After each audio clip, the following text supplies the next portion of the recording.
Obama suddenly ends his luxury vacay to try to take over as president somewhere else. Obama was busy enjoying life on his free former president's salary on a 10-day trip touring Indonesia. That's a trip that most people can't afford. While there, he did expensive white privilege things like whitewater rafting and visiting ancient temples. In the midst of all that, he found time to diss Trump on climate change policies, particularly in regard to the Paris Climate Accord. Barack Obama has taken a swipe at his successor, saying President Donald Trump had caused a temporary absence of American leadership when it comes to climate change policy. The former U.S. president was addressing a crowd in Jakarta, which is his childhood home, to open the 4th Congress of Indonesian Diaspora on Saturday at the end of his 10-day family vacation.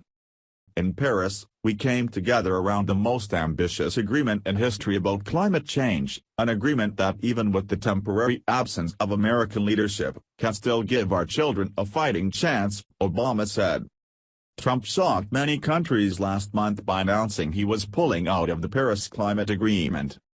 Obama just says this because it fits his narrative, which is to diss everything that Trump does.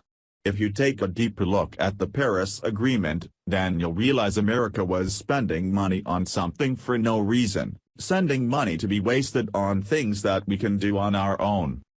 Saving the planet is a great idea. Wasting money is not. Obama used to live in Jakarta when he was just a wee future worst president.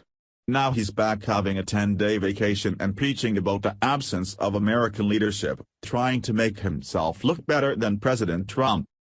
Is Obama trying to take over Jakarta? Does he want to be their leader?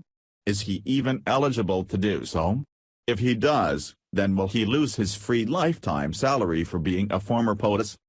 What's the point in trashing Trump when the point of pulling out of the Paris Agreement was because it was thought to be wasted funding?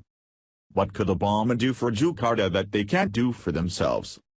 On Friday, Obama met Indonesian President Joko Widodo at the Grand Bogor Palace in West Java, just outside Jakarta.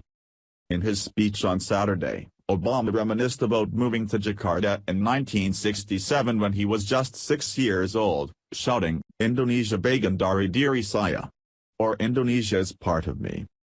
Obama is wildly popular in Indonesia, where many view him as an adopted son. A statue of the boy still remembered as Barry stands outside his old elementary school. "My time here made me cherish respect for people's differences," he said. He urged the country to be a light of democracy and to never stop embracing differences.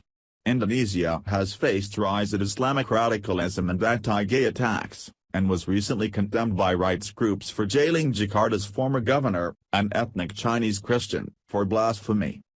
The spirit of this country has to be one of tolerance. It's enshrined in Indonesia's constitution, it's symbolized by mosques and temples and churches beside each other, Obama said.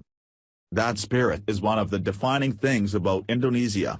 It is one of the most important characteristics to set as an example for other Muslim countries around the world. If he cherishes people's differences, then why does it seem like he doesn't respect Trump's views and differences? Indonesia sounds like a dump filled with Muslim extremists who commit crimes. America has crime too, so there's not much difference there, but Obama talks about accepting people's differences and it seems like the population of Indonesia does the opposite. Obama talks about embracing differences, but it looks like the radicalized Muslims are doing anything but that. Throwing gay people off the top of a building and stoning women buried in dirt up to their neck is not a very nice way to show you accept their differences. If you want to throw a transgender off a building, then be my guest. Maybe they can identify as a bird and fly to save themselves. But leave everyone else alone.